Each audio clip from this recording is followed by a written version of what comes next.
오늘 읽은 본문은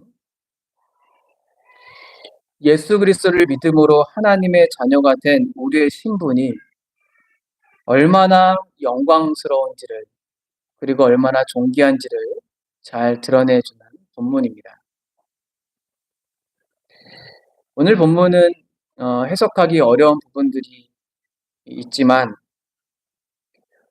이 오늘 본문을 통해서 오늘 본문을 잘 이해한다면 아마도 예수 그리스도를 믿음으로 하나님의 자녀가 되었다는 이 복음의 영광이 우리에게 뚜렷이 보여질 것이고, 아마도 그 영광으로 인하여서 하나님의 자녀다운 삶을 살아갈 수 있는 어떤 동력이 있을 것이라고 생각이 듭니다. 바울은 갈라디아서 1장과 2장에서 자신이 예수 그리스도의 계시로 말미암아 하나님께 받은 이 복음을 잘 설명하였습니다. 그리고 3장부터는 이 다른 복음을 전하는 거짓 교사들을 반박하는 신학적인 논증을 펼쳐서 이 다른 복음으로 향하는 갈라디아 성도들을 설득하기 시작하였습니다. 바울은 이러한 신학적인 논증과 설득을 통하여 그들을 위한 수고를 했던 것은 복음에서 멀리 떨어져 가고 있지만 여전히 갈라디아 성도들을 향한 사랑과 관심을 갖고 있었기 때문입니다. 바울은 갈라디아서 4장 12절과 20절에서 이 갈라디아 성도들을 향한 이 애정과 관심을 표현하면서 자신과 같이 될 것을 말하였습니다. 갈라디아 성도들은 과거에는 예수 그리스도와 같이 바울을 환대하며 받아들였지만 이 다른 복음을 전하는 거짓 교사들의 열심으로 인하여서 갈라디아 성도들은 복음과 멀어졌게 되었고 바울과도 멀어지게 되었습니다. 이러한 갈라디아 교회 상황에 대해서 바울은 매우 당황하였지만 그럼에도 불구하고 바울은 그 교회를 향한 사랑과 애정을 거두지 않고 그들을 향하여 도리어 해산의 수고를 하기로 말하였습니다. 그래서 오늘 본문은 아마도 이 갈라디아 교회에서 거짓 교사들이 구약 본문을 통하여 또는 율법을 통하여 갈라디아 교인들을 유혹했을 것이라는 것을 추론할 수 있습니다. 아마도 바울은 소식을 통하여서 그 다른 복음을 전하는 거짓 교사들이 어떤 내용을 전했는지를 알고 있었던 것으로 보입니다.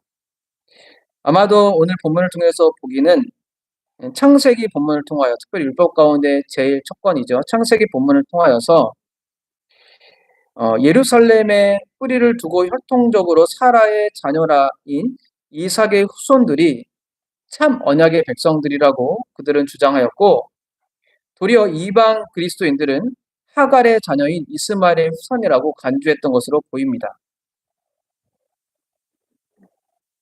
그래서 예수 그리스도를 믿고 복음가움을 들었지만 참된 아브라함의 후손이 되기 위해서는 복음을 믿는 것 외에도 이 혈통적인 유대인과 같이 할례와 율법을 지켜야 했다라고 주장하고 선동했던 것으로 보이죠. 이에 대해서 바울은 아주 적극적으로 반박하기 시작합니다. 그래서 오늘 본문은 창세기에 나오는 아브라함의 두 자녀와 그 두 자녀를 낳은 어머니에 대한 이야기를 알레고리적으로 해석하여, 즉 비유적으로 해석하여 거짓 복음을 전했던 혹은 다른 복음을 전했던 이 거짓 교사들에 대해서 아주 직접적으로 반박을 해나갑니다. 그러면서 결론적인 내용들을 본다면 이 반박을 통해서 얻고자 하는 내용이 무엇이냐면, 예수 그리스도를 믿은 신자들은, 즉 복음을 믿은 신자들은 여정의 자녀가 아니라 자유로운 여자의 자녀로서, 이 말은 바꿔 말하면 육체를 따라 난 자가 아니라 성령을 따라 난 자로서 하나님의 유업을 받는 하나님의 자녀라는 겁니다.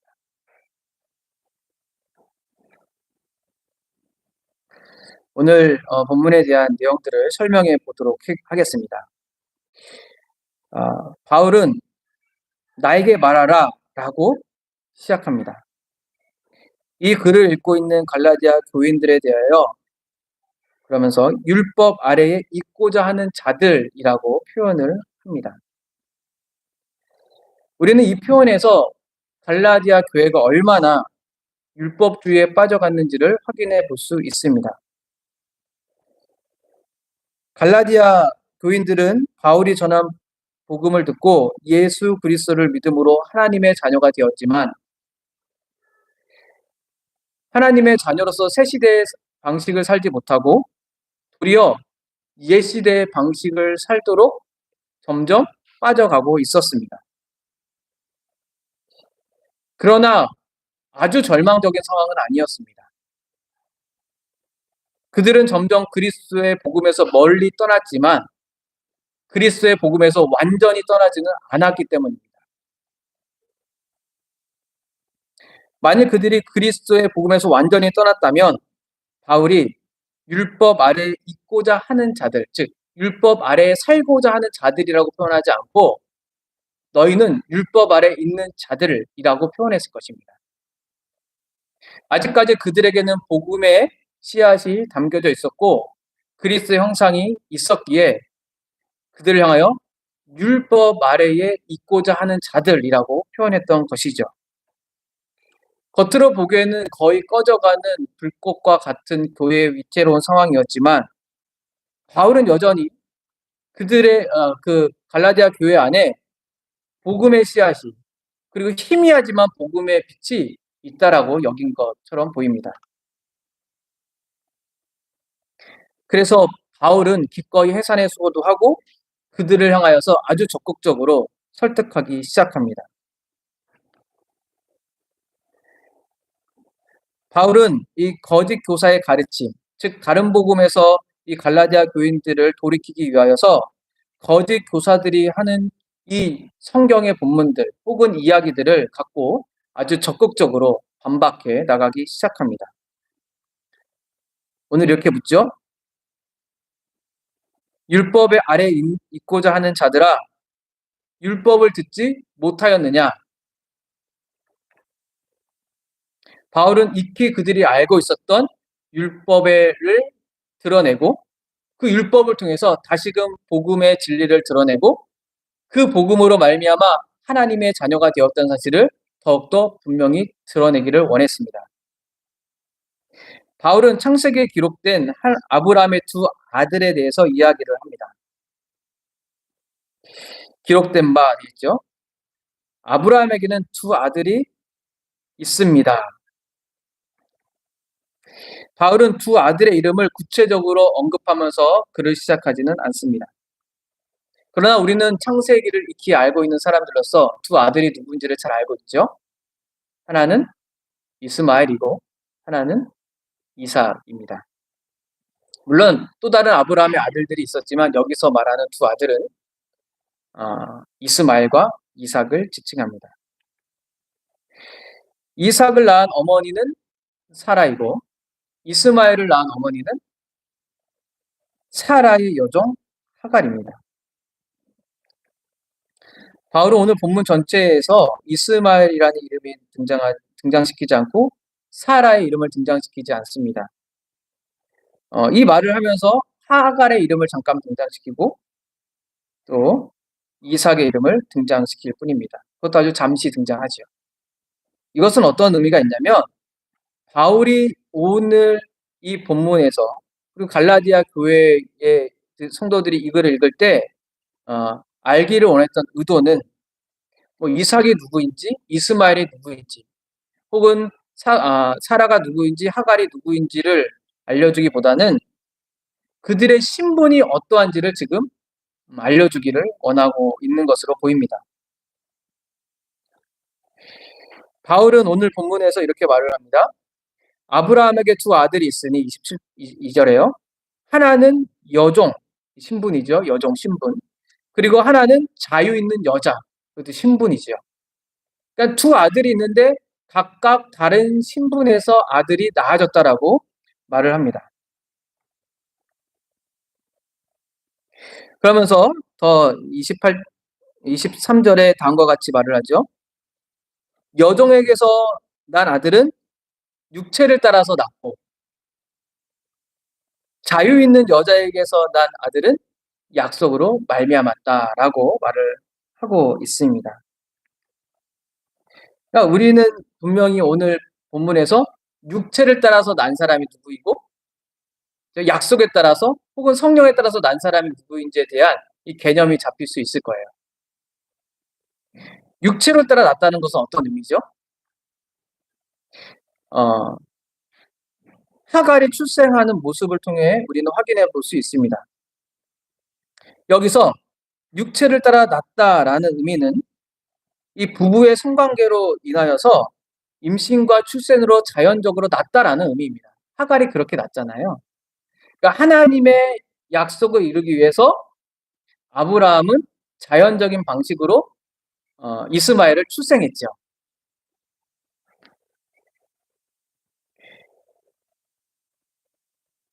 반면에 약속을 따라서 났다는 것은 무엇인가요? 이건 자유 있는 여자에게 난 것인데 이것은 인간의 노력이나 공로에 돌릴 수 없는 하나님의 초자연적인 역사로 났다라는 것을 의미합니다. 여러분 이삭을 출생했을 때 알잖아요. 사라는 잉태할 수 없는 상황이었고 하나님의 놀라운 역사하심으로 이삭이 낳게 되었죠. 즉 여기에는 인간의 어떠한 노력과 공로도 들어갈 수 없는 상태, 즉 하나님의 초자연적인 역사로만 아이가 날 수 있는 상태를 말을 하는 것이죠. 정리하자면 이렇게 말할 수 있습니다. 아브라함에게 두 자녀가 있는데 종으로 난 자들은 육체로 난 것인데 그것은 인간적인 노력으로 인간적인 노력이 아니라 자연적인 방법입니다. 우리가 살아가는 일반적인 방식으로 하나님의 약속을 이루고자 하는 노력 가운데 애쓰는 사람이고 반대로 자유 있는 여자에게 난 이 약속의 자녀들은 인간의 공로가 모두 배제된 채 오직 하나님의 초자연적인 역사로만 하나님의 자녀가 된 자들을 의미하겠죠. 바울은 이것을 이 비유라고 말합니다. 알레고리 혹시 들어보셨나요? 비유.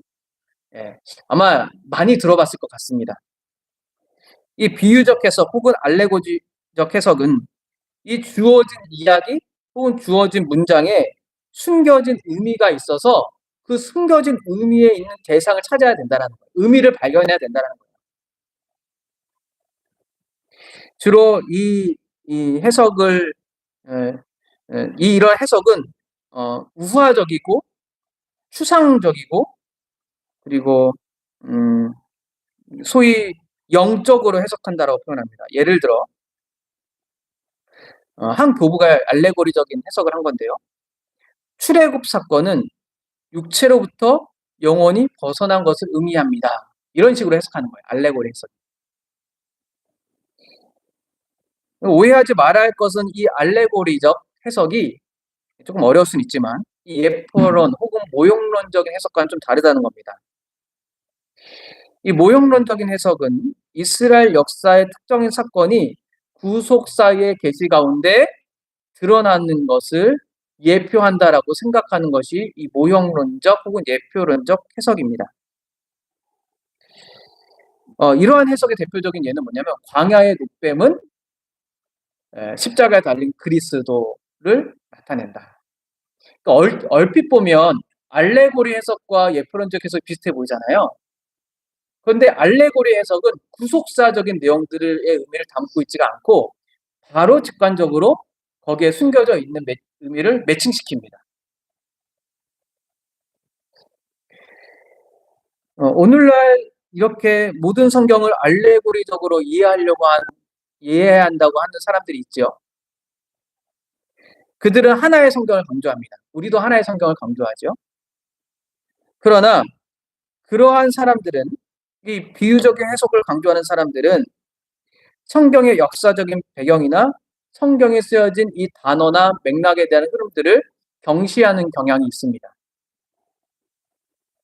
그리고 짝이 있다라고 말을 합니다. 성경에 있는 단어들이 신약에 있는 것과 구약에 있는 것이 짝이 있다고 자꾸 말을 해요. 그 의미가 자꾸 분명히 의미가 이제 붙여져 있다라는 거죠. 그러면서 내는 근거가 무엇이냐면 시편 78편 2절과 또 복음서에서 나타난 예수께서 이 비유로 말씀하셨다라는 것을 근거로 내세웁니다. 그래서 성경의 많은 부분들이 알레고리적 해석을 중심으로 두고 나머지를 해석해 나가요. 그리고 오늘 본문도 바울이 비유로 말하지 않았냐라고 하면서 알레고리 해석이, 이 비유적 해석이 성경의 주된 해석이라고 주장합니다. 그러면서 뭐를 하냐면 성경의 문자 안에 감춰지는 영적 의미가 있다라고 말하죠. 그것을 우리는 알아야 된다. 그런 사람들이 누구입니까? 신천지예요.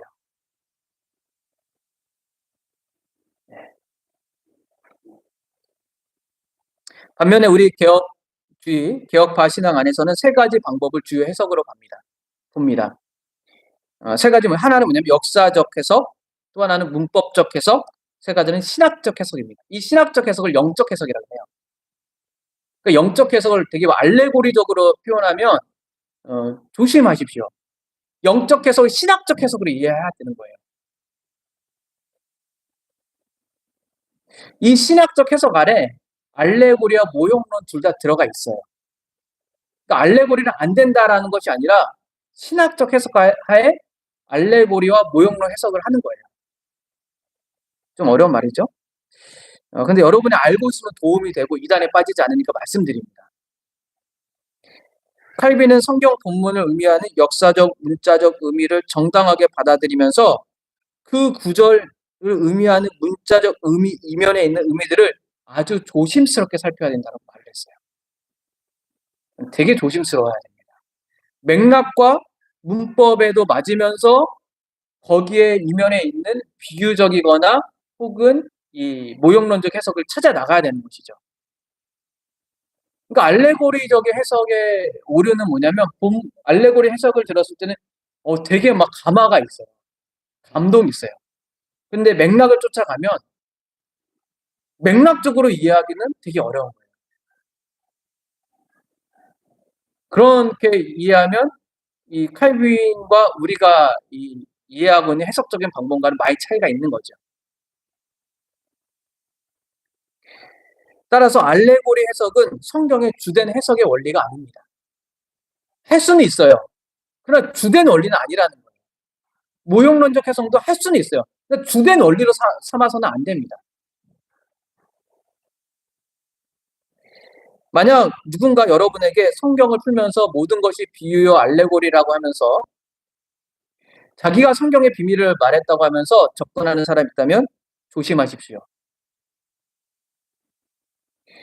이러한 해석은 대부분들은 교회 전통과 교회의 신학들과 거리가 아주 멉니다. 여기서 교회 신학이라는 건 뭐냐면 이 교부들과 종교개혁자들, 역사적으로 일어났던 해석들이 수많이 있잖아요. 거기와 달리 새로운 것을 자기가 독창적으로 만들어냈다고 합니다. 신천지 생각하면 딱 맞아요. 예, 성령 이만희가 그렇게 했다. 독창적으로 계속 해석하거든요. 완전히 다르지는 않습니다.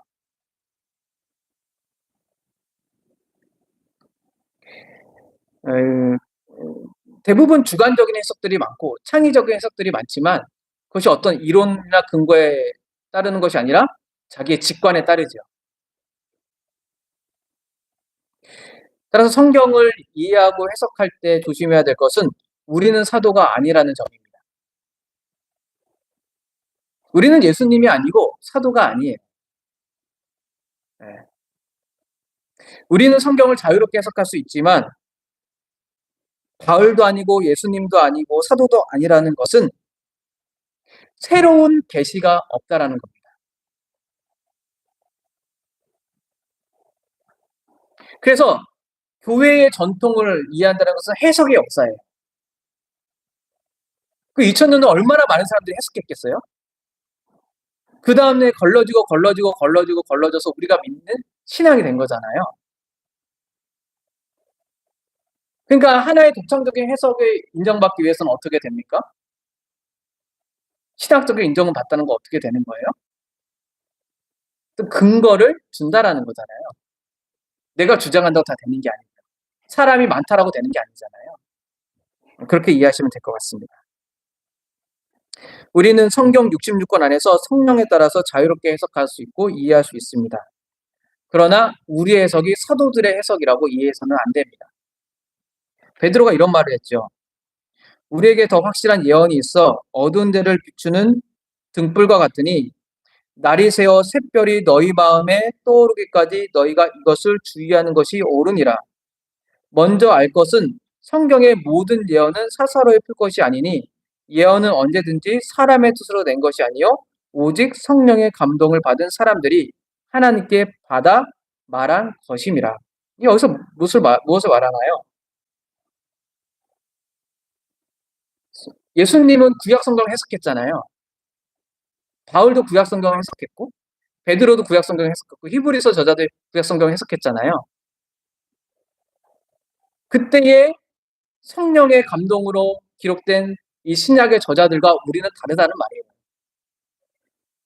우리는 성경 66권 안에서 성경을 이해하는 것뿐이지 구약 성경을 마음대로 자의적으로 바울과 같이 예수님과 같이 해석해서는 안 된다는 의미입니다.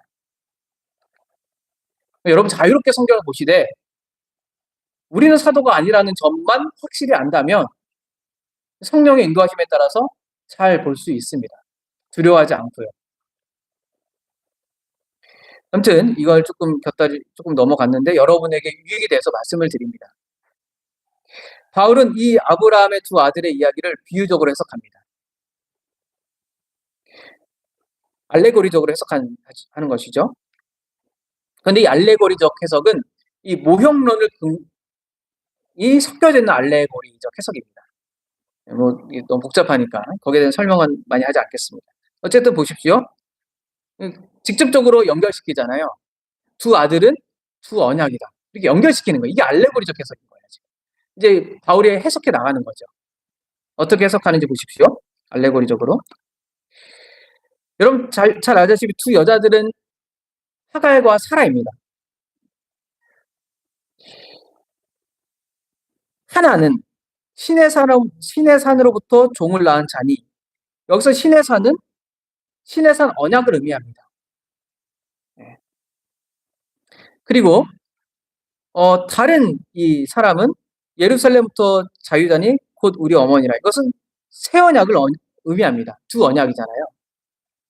두 언약을 바울은 지금 염두에 두고 있는 거예요. 신의 산의 언약과 새 언약을 염두에 두면서 하갈과 사라를 지금 이해하고 있는 것이죠. 그래서 신의 산으로부터 종을 낳은 자는 하갈입니다. 그죠? 하갈을 했죠. 그리고 25절에 보면 이 아라비아에 있는 신의 산으로서 지금은 예루살렘과 같다. 라고 말을 합니다. 연결하는 걸 잘 보세요. 바울은 하갈을 신의 산 언약과 연결시키고 지금의 예루살렘과 연결시키고 있습니다. 지금의 예루살렘은 뭐죠? 당시의 예루살렘. 당시의 예루살렘은 누가 살고 있었나요? 유대인들. 유대인들이 왜 예루살렘에 살았죠? 예루살렘 중심으로 살았죠? 율법을 지켜야 되니까. 이렇게 이해하고 있는 거예요. 그러니까 종이었던 하갈이 낳은 자녀들은 신의 산 언약과 관련되어 있고 옛 언약이죠. 신의 산 언약과 관련되어 있고 이 신의 산 언약을 따라서 지금 모여 있는 자들이 지금 유대인들이라는 거예요. 그러면 유대인들은 종의 자녀와 같이 이스마엘이죠. 종의 자녀와 같이 율법에 매어 있는 상태로 있다라는 거예요. 이것은 아마 당시에 이 말을 들은 유대인들에게 매우 충격적인 사건이었을 겁니다. 그들은 아브라함의 자손이라는 자부심이 있었잖아요. 이와 대조적으로 바울은 사라를 말을 하면서 새 언약과 연결시킵니다. 그리고 위에 있는 예루살렘과 연결을 시켜요. 여러분 위에 있는 예루살렘은 신약 성경에 어떻게 등장하죠? 성도들이 이 세상을 마치고 성도들을 맞이하는 것. 히브리서에 따른다면 계시록에 따른다면 종말에 내려오는 것. 성이죠, 성. 예루살렘, 새 예루살렘이잖아요. 위에 있는 예루살렘은 새 예루살렘입니다. 그렇다면 이 새 예루살렘이 자녀를 낳는다는 거예요. 야, 이건 진짜 엄청난 일입니다. 여러분, 천성을 가고 싶잖아요. 천성의 자녀들로서의 삶을 살고 싶잖아요. 그걸 이제 말을 하는 거예요. 이 새 예루살렘, 위에 있는 예루살렘은 분명히 종말론적인 예루살렘입니다. 이 땅에 있는 예루살렘, 율법에 매여 있는 예루살렘과 다른 것이죠. 그런데 이 새 예루살렘의 놀라운 일들이 이 악한 세대 가운데 침범하여서 나타난 거예요. 바울이 1장 4절에 있는 내용들은 이거와 관련되어 있습니다.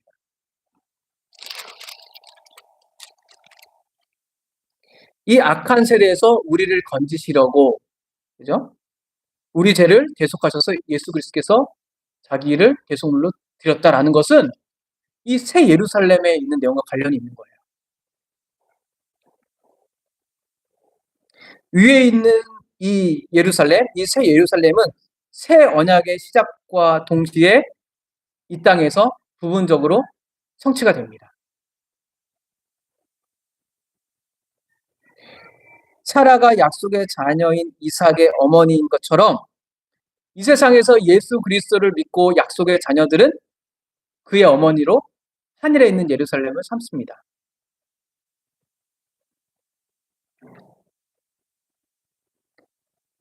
그러니까 신자들은 새 예루살렘을 모르지 않아요. 가봐야만 아는 게 아니에요. 알아요. 여러분, 어머니 모릅니까? 알잖아요. 신자는 새 예루살렘을 알아요. 이 땅에서 경험한다고. 저 멀리만 있지 않다고. 온전하고 완벽하진 않지만 한다는 거예요. 사라가 하나님의 초자연적인 역사로 이삭을 낳았던 것처럼 위에 있는 예루살렘은 성령의 초자연적 역사로 약속의 자녀들을 낳기 때문입니다.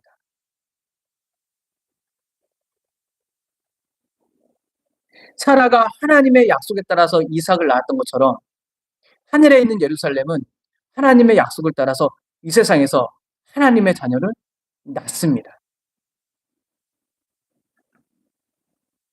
지금까지 갈라디아서를 봤을 때 그 약속의 자녀는 어떻게 되죠? 예수 그리스도를 믿음으로 하나님의 자녀가 되는 아들의 명분을 얻은 거잖아요.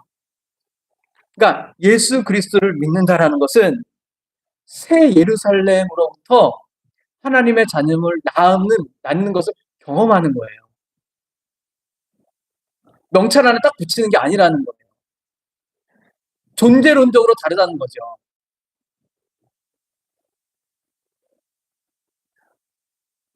따라서 그리스도인들은 사라와의 자녀인 이삭과 같이 약속의 자녀가 됩니다. 위에 있는 예루살렘의 자녀인 거예요. 그 예루살렘에서 하나님의 은혜로운 통치를 경험하는 사람들인 것이죠. 이처럼 이 위에 있는 예루살렘은 이 악한 세상 가운데서도 하나님의 자녀들을 낳습니다. 즉 하나님의 통치를 경험하게 한다는 거죠. 아버지 되신 이 하나님께서 우리를 어떻게 통치하시는지를 우리는 경험한다는 거예요. 믿음으로 예수 그리스도를 믿었고 하나님의 자녀가 될 때 말이죠. 바울은 이 사실을 이사야 54장 1절을 인용하여서 더욱더 구체적으로 논증을 해나갑니다. 여기 여러분도 각주에 있을 거예요. 이사야 54장 1절 디귿하고 나와 있죠. 27절의 말이죠. 잉태하지 못하는 자여 즐거워하라. 상고를 모르는 자여 소리를 질러 외치라. 이는 홀로 사는 자의 자녀가 남편 있는 자의 자녀보다 많음이니라 라고 했던 이 기록을 인용해 갖고 옵니다. 이 말씀에 대한 문맥은 무엇이냐면요. 이스라엘 백성들이 바벨론 포로가 되어서 이스라엘이 황량해졌을 때의 상황을 두고 말하는 내용이에요. 그러니까 어떻게 됐죠? 잉태하지 못하는 자녀. 거기서 더 이상 하나님의 자녀들 출생하지 못하고 다 끌려갔으니 출생할 수 없잖아요. 그럼에도 불구하고 이처럼 홀로 잉태할 수 없는 자녀가 많은 자녀를 낳게 된다고 합니다. 아니, 말이 안 되잖아요. 남편이 없는 여인이 어떻게 많은 자녀를 낳게 돼요? 그 이유의 맥락을 보면 이사야 54장 5절을 보면 이 여자는 하나님을 남편으로 삼습니다. 이건 무슨 의미예요? 이스라엘이 회복된다라는 것을 이 이사야 선지자는 지금 말을 하고 있는 거잖아요. 아니, 바벨론을 끌려가서 아무리 육체적으로 아무리 인간적으로 생각해도 회복될 수 없는 상황이었는데 하나님이 남편이 되어서 이스라엘을 회복하게 된다라는 거예요. 그러면서 나중에 하는 말이 무엇이냐면 이 이사야서 54장 10절에 보면 심판이 끝나고 평화의 언약이 세워진다라는 거예요. 이것을 바울은 끌어다가 지금 이 약속의 자녀로서 사라로부터 나타나는 약속의 자녀와 연관시키고 있는 거예요. 사라는 잉태하지 못했잖아요. 근데 이삭을 낳았잖아요. 하나님의 초자연적인 역사로 낳았단 말이죠. 바벨론의 포로가 이스라엘을 인간적으로 회복하는 게 불가능했어요. 그런데 바울은 이렇게 끌고 오는 거죠. 하나님의 초자연적인 역사로 이것은 회복될 수 있다라는 거예요. 같은 원리를 지금 적용시키고 있는 것이죠. 그런데 실제적으로 이스라엘은 포로에서 회복되진 않았어요. 그럼 바울은 지금 어떤 맥락을 또 끌어오죠? 율법 아래 매여 있는 이 갈라디아 교회 성도들에게 이제 이 말을 하는 거잖아요. 하나님께서 이 회복은 율법으로부터 해방되었다라는 것을 지금 의미하고 있는 것이죠. 죄로부터 해방되었다라는 것을 의미하고 있는 것입니다. 어떻게요? 하나님의 초자연적인 역사로 말이죠. 따라서 이 새 언약은 오직 그리스도의 복음으로만 성취되고 이루어지는 것이죠.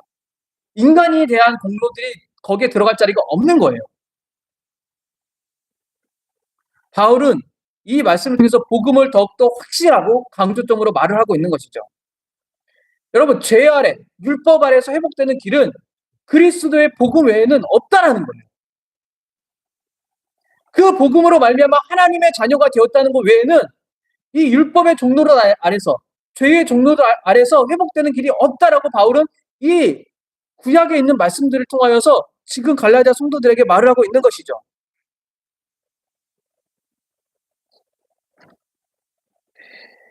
이렇게 바울은 이 율법을 통하여서 복음의 의미를 부각시킵니다. 그리고 결론적으로 말을 하죠. 형제들아, 아직도 그들에게 형제입니다. 바울에게. 복음을 믿고 있기 때문에. 여러분은 이삭과 같은 약속의 자녀들입니다. 우리는 이 말씀을 통해서 우리 모두에게 이 말씀을 들어야 된다고 생각합니다. 여러분, 예수 그리스도를 믿는 여러분, 우리는 모두 이삭과 같은 약속의 자녀입니다. 하나님의 아들을 믿는 그리고 그리스도를 믿음으로 하나님의 자녀가 된 여러분, 이 신분은 정말 놀라운 일입니다. 왜입니까? 유대인들은 혈통적으로 자신들이 아브라함의 자손이라고 생각을 했습니다. 그러나 바울이 지금 말을 하는 거예요. 인간의 열심히 노력으로 한 혈통적으로 낳은 이 아브라함의 자손이라고 하는 주장은 무엇과 같다라고요? 하갈이 이스마엘과 같은 것과 같은 것이다.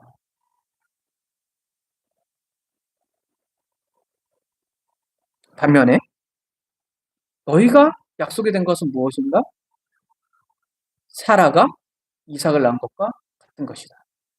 하나님의 초자연적인 역사들이 너희 가운데 일어난 것이다. 성령의 사역을 경험한 것이다.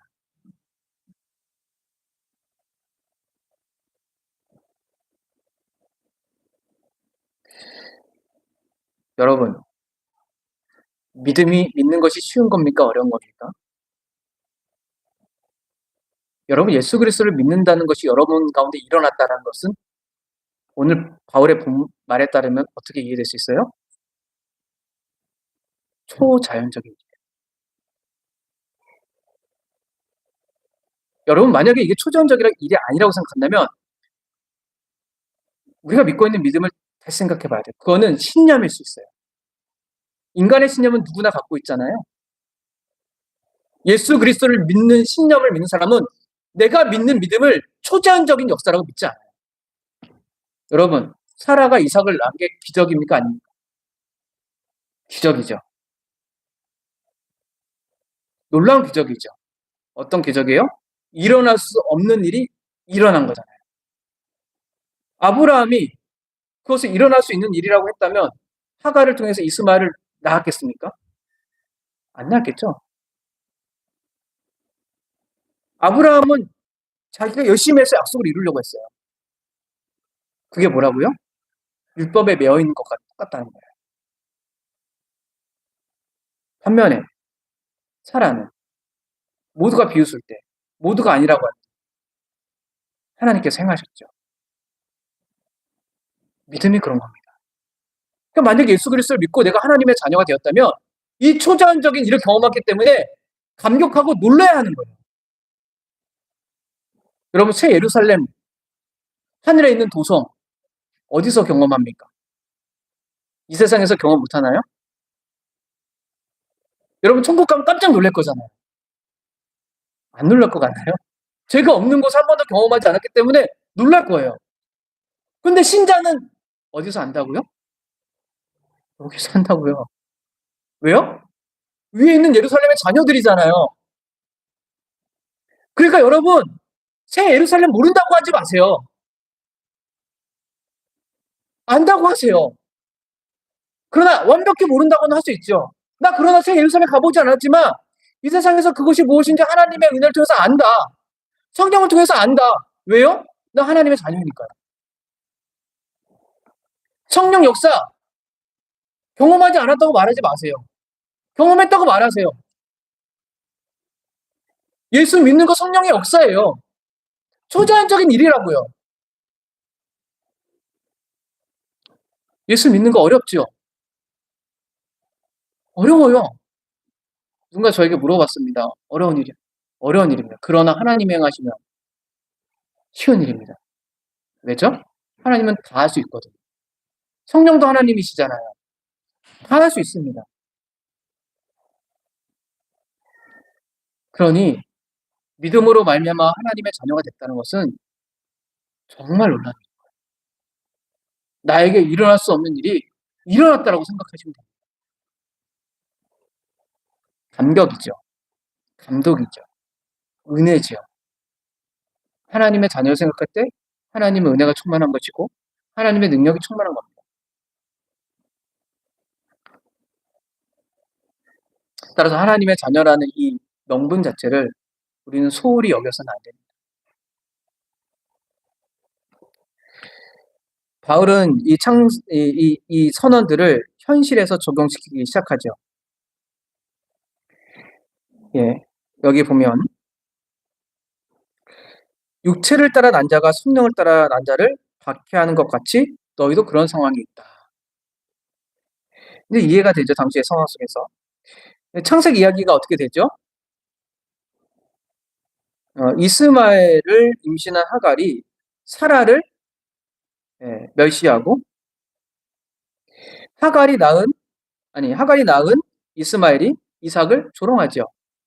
그것과 같이 이 약속의 자녀들이 육체를 따라 난 자에 의해서 멸시당하고 조롱을 당하고 있다라는 거예요.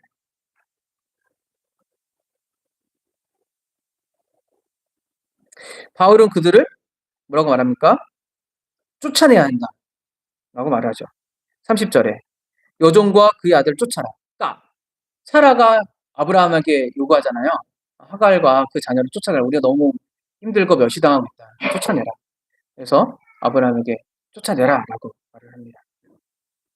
그와 같이 그들을 쫓아내라라고 합니다. 이렇게 쫓아내라는 것은 무엇이냐면 출교시켜라라는 의미가 아닙니다. 여종의 아들인 그들은 약속의 유업을 받지 못하기 때문에 그들의 가르침을 더 이상 따르지 말라라는 의미입니다. 그들이 아무리 열심히 믿고 관계를 맺고자 하여도 이 복음에 있는 약속의 유업을 해치는 자들과는 인간적 관계를 말하는 것이 아니라 이 신앙적 관계를, 그리고 그 교훈들을 자기 안에서 내쫓아버리라.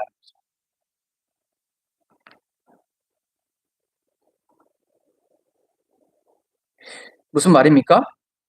복음으로 말미암아 약속을 따르는 자녀들이 사는 삶과 율법에 매여서 종으로 살아간 삶들은 함께 공존하기 어렵다라는 것을 말을 하는 거죠. 복음으로 분명히 서면 하나님의 자녀답게 삽니다. 그러나 복음에서 멀어지면 어떻게 되죠?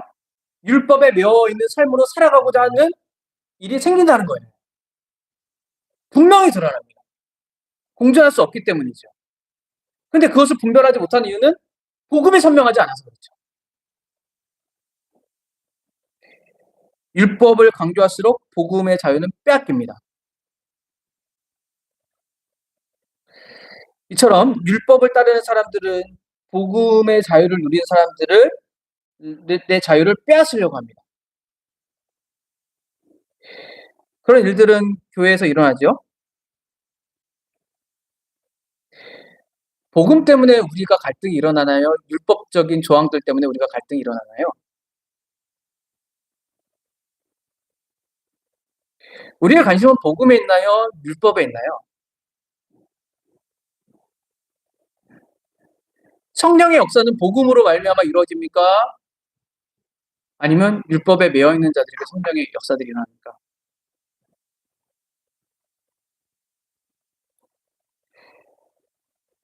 여러분, 부탁드립니다. 율법에 따른 신앙이 무엇인지, 복음에 따른 신앙이 무엇인지 분별력은 우리는 가져야 합니다. 그 분별력은 복음을 선명하게 하는 데 있어요. 복음이 선명하지 않으니까 이게 율법을 따르는 것인지 복음을 따르는 것인지 분별하지 못하는 거예요. 예를 들어 보겠습니다. 예배 시간을 잘 지키면 율법적이고 예배 시간을 좀 안 지켜다고 생각하면 복음적인 겁니까? 자유로운 건가요? 어떻게 생각하세요? 상관없잖아요. 뭐가 되든. 그걸 분별하는 기준은 무엇이에요? 율법적 속박은 자신의 의로부터 주어지는 것이고 복음적인 자유는 그리스도의 의로부터 주어집니다.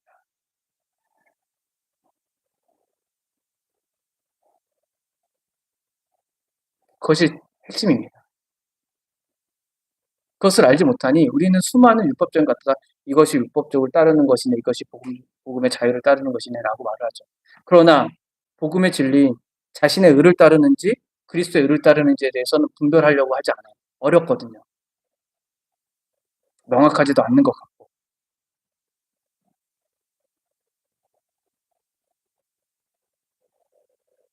율법적인 속박은, 즉 자신의 의를 따르는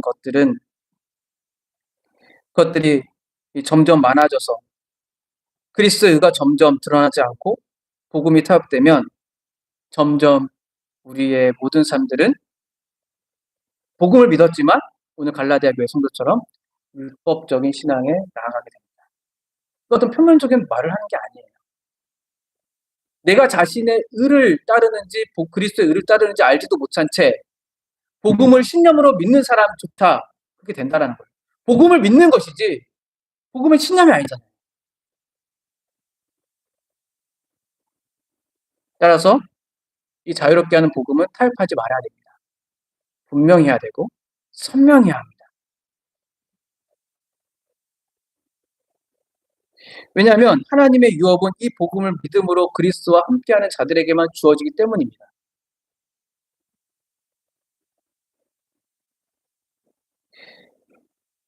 바울은 로마서에서 이렇게 말을 하죠. 자녀이면 또한 상속자, 곧 하나님의 상속자라. 그리스도와 함께한 상속자입니다. 현재 그리스도인들이 그 모습이 빈약하고 영적으로나 물질적으로나 상관없이 빈약해 보일 때가 있죠. 그리고 소망이 없는 것처럼 현실이 그렇게 보일 때, 마치 갈라디아 교회처럼 바벨론에 끌려간 포로처럼 보일 때, 혹은 잉태하지 못하는 사라가 하나님의 약속을 바라보라고 했을 것처럼 소망이 없어 보일 때, 우리의 소망은 무엇입니까? 하나님의 자녀가 나는 되었습니다라는 겁니다. 바울이 그걸 말하고 싶은 거예요. 지금 너희가 율법에 따르는 사람들을 거의 가까이 갔지만 그래도 소망이 있다. 왜냐하면 너희는 복음을 믿고 하나님의 자녀가 되었기 때문이다. 그 의미가 무엇인지를 알라는 거죠. 확인하라는 거죠. 우리는 속이는 자, 즉 거짓말을 하는 자처럼 보이고 때로는 무명한 자 같이 보이나 유명한 자입니다. 죽은 자처럼 보이나 우리는 살아있는 자입니다. 우리는 지금 징계를 받는 자처럼 보이지만 죽임을 당하지 아니하고 근심하는 자처럼 보이지만 우리는 기뻐하는 자이고 가난한 사람처럼 보이지만 우리는 많은 사람을 부유하게 하는 자입니다. 우리는 때로는 아무것도 없는 것처럼 보이지만 하나님의 자녀인 우리는 모든 것을 가진 자입니다. 우리의 신분입니다.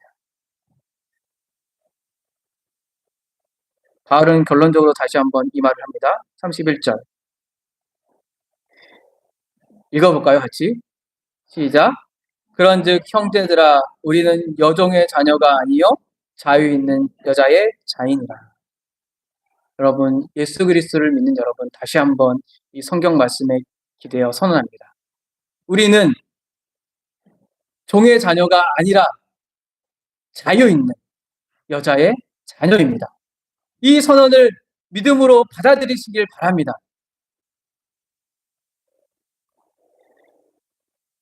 여종의 자녀가 아니라는 것은 더 이상 우리는 육체를 따라 난 자가 아니고 육체를 따라 살아가는 삶의 방식을 따르는 자도 아니라는 의미예요. 우리의 정체성에 대한 선언입니다. 자유 있는 자의 자녀들은 성령으로 난 자이고 믿음으로 살아가는 자입니다. 보십시오. 여종의 자녀들은 이 땅에 있는 예루살렘에 매어 있는 자들이죠. 율법에 매어 있습니다. 그러나 자유 있는 자에게 난 자녀들은 위에 있는 예루살렘에서부터 속한 자이고 하나님의 통치를 받는 자입니다. 새로운 삶의 방식이 시작된 자입니다. 새 언약이 이루어졌다는 거예요. 그러므로 우리는 자유롭게 되었습니다. 어디서부터요? 율법으로부터 자유롭게 되었어요. 이렇게 우리는 오늘 본문을 모두 살펴보았습니다. 다시 처음으로 돌아가서 여러분 이 질문을 다시 들어봅니다. 바울이 말을 하죠. 너희가 율법에 대해서 알지 않습니까? 여러분 아브라함의 두 자녀 이야기 다 아시잖아요. 이삭의 이야기 알고 이스마엘의 이야기 알고 하갈의 이야기 알고 그죠? 그리고 그 살아야 되는 이야기 다 아시잖아요. 율법이 우리에게 말하는 것은 무엇입니까? 바울이 질문하는 거잖아요. 율법 아래에 있고자 하는 자들에게 바울이 질문하는 거잖아요. 율법이 우리에게 말하고자 하는 것은 무엇인가요?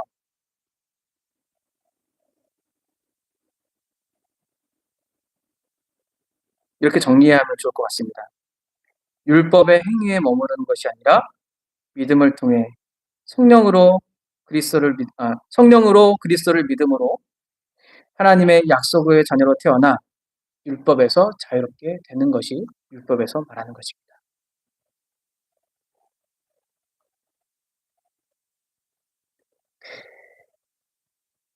율법에서 자유롭게 되는 것은 율법을 무시하거나 율법을 간과하며 내 마음대로 산다라는 의미는 아닙니다. 여기서 율법에서 자유롭게 한다는 것은 앞서 우리가 갈라디아 살펴봤지 율법의 행위에 따르지 않는다라는 의미입니다.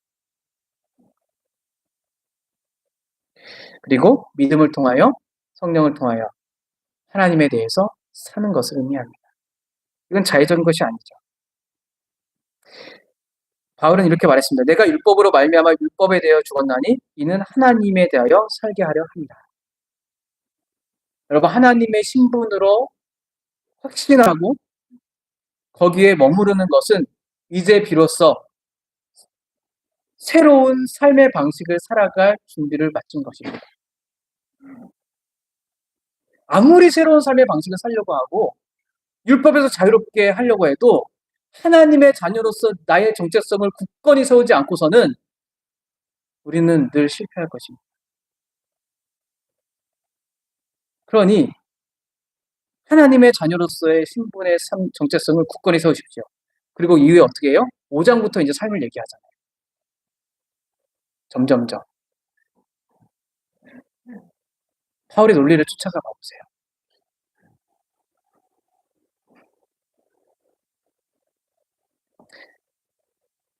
여러분이 하나님의 자녀라는 것을 믿으십니까? 아멘. 어떻게 하나님의 자녀가 되었습니까? 진리이신 예수 그리스도를 믿음으로 하나님의 자녀가 되었습니다. 하나님의 자녀가 된 여러분들은 자유롭게 되었습니까? 아멘. 우리는 율법의 행위로부터, 율법의 굴레로부터 자유롭게 되었습니다. 어떻게요? 예수 그리스도를 믿음으로. 그리스도의 성량하심을 믿음으로. 여러분 잘 아는 말씀 있죠?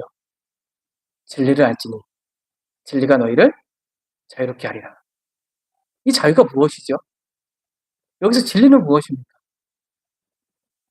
진리는 예수 그리스도잖아요. 잘 알다시피. 그럼 예수 그리스도께서 자유롭게 한다고 율법의 모든 것을 내팽개치고 살았습니까? 율법의 모든 것을 이루셨죠. 그렇게 함으로 우리를 자유롭게 하셨죠. 그 구절에 있는 내용들을 제가 간단하게 말을 해보겠습니다. 요한복음 8장에 보는 내용들은 죄를 범하는 자마다 죄의 종이라고 말을 합니다. 죄의 종은 자유롭지 못합니다. 사실 죄의 종은 우리가 볼 때 자유롭게 보여요. 왜죠? 마음대로 살아가거든요.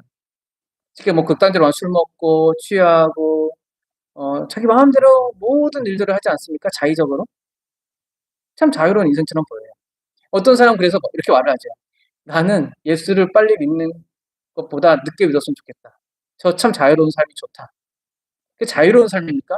성경에 따르면 거기는 죄의 종으로 얽매여 있는 삶인 거예요. 얼마나 우리가 타락했으면 그것이 부러워할 정도입니다. 인간은 이처럼 죄의 종으로 살아갑니다. 그게 좋아 보이거든요. 그러나 아들이 자유롭게 하면 죄의 종이었던 자도 자유롭게 된다라고 예수님은 말씀해 주셨습니다. 그런데 그 당시 유대인들은 예수님이 하나님의 아들인 것을 알지 못했죠. 그들은 아브라함이 자신의 조상이라고 여기면서도 진리이신 예수님을 믿지 못했습니다. 아이러니한 사건이 일어나죠. 그래서 하갈과 이스마엘이 약속의 자손 이삭을 멸시한 것처럼 예수님을 멸시합니다. 참된 하나님의 아들을 멸시하는 거죠. 조롱하죠. 귀신 들렸다고 하죠. 결국 예수님은 어떻게 되셨습니까? 죽으셨죠. 나무에 달려, 십자가에 달려 죽으셨죠. 요한복음은 그것을 뭐라고 말을 하냐면 하나님의 영광이라고 말을 합니다. 예수님께서 십자가에 달려 죽으셨기 때문에 하나님의 뜻을 이뤘기 때문에 영광이라고 말할 수 있습니다. 그러나 또 한편으로는 예수 그리스도께서 십자가에 죽으신 것이 영광인 것은 아들이 죽으셨기 때문입니다. 아들이 내려오심 자체가 영광이고 아들이 이 세상에서 사야감 자체가 하나님의 영광이고 십자가에 아들이 달려셨기 때문에 그것이 또한 영광이 될 수 있는 거예요. 그 하나님의 아들이라는 신분 자체가 예수 그리스도의 모든 일들을 영광스럽게 하는 거예요. 그럼 여러분 생각해 보세요. 우리는 본래 하나님의 아들이 아니었어요.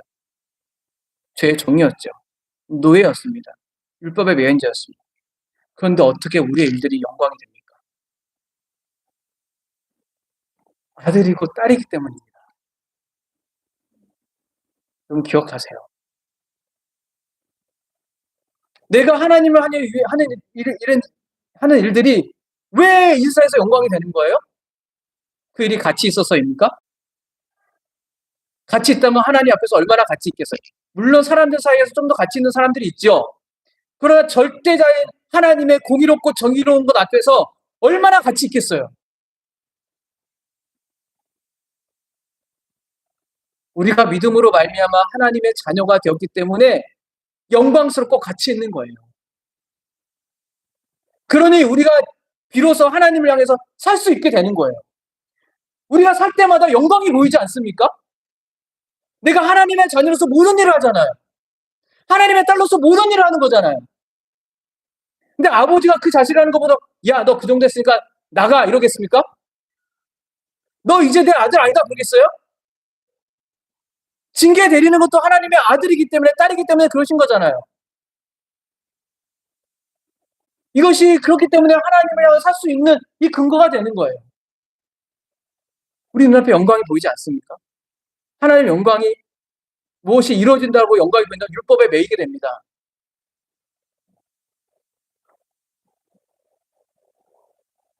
정말 놀라운 일이죠. 내가 하는 일이 영광스러운 일이 됐다니. 사람은 모르지만 우리는 압니다. 자의적이지 않아요. 성경에서 말씀하고 있는 거예요. 말씀해 볼까요? 고린도후서 3장 15절부터 18절에 있는 내용인데요. 여러분 알 겁니다. 오늘까지 모세의 글을 읽을 때 수건이 마음을 덮었도다. 그러나 언제든지 주께로 돌아가면 그 수건이 벗겨지리라. 주는 영이시니 주의 영이 계신 곳엔 자유가 있느니라. 우리가 다 수건을 벗고 얼굴로 거울을 본 것 같이 주의 영광을 보며 그와 같은 형상으로 변화하여 영광에서 영광에 이르게 되는 거예요. 어디서요? 영광에서 영광에 이른다고요. 영광이 없는데 영광으로 쌓게 되는 게 아니라 이 영광스러운 곳에서 영광으로 이르는 거예요. 그게 신자입니다. 곧 주의 영으로 말미암습니다. 여러분, 하나님의 자녀로 살았다는 건, 자녀가 되었다는 건 참으로 영광스러운 일입니다. 내 스스로 그런 게 아니라 하나님이 나를 그렇게 봐주세요. 왜요? 예수 그리스도를 믿고 자녀로 삼아주셨거든요. 여러분 생각해 보세요. 자녀들 안 좋을 때 좀 안 좋기도 하고 뭐 좋기도 하고 그렇지만 늘 자녀는 나의 영광이잖아요. 장애가 있든 그 사람이 훌륭이 됐든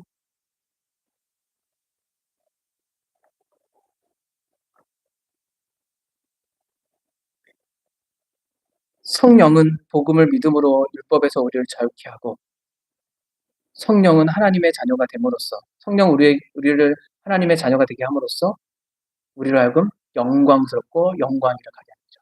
그게 바로 거룩한 삶을 살아가는 삶의 모습인 거예요. 원리인 거죠. 이 복음은 그래서 소망 없는 곳에서 소망을 갖게 하고 생명이 없는 곳에서 생명을 낳게 하고 영광이 없는 곳에서 영광스러운 삶을 살게 하고 그래서 복음의 빛이 환하게 비칠 때마다 그것은 더욱더 밝게 되는 것입니다.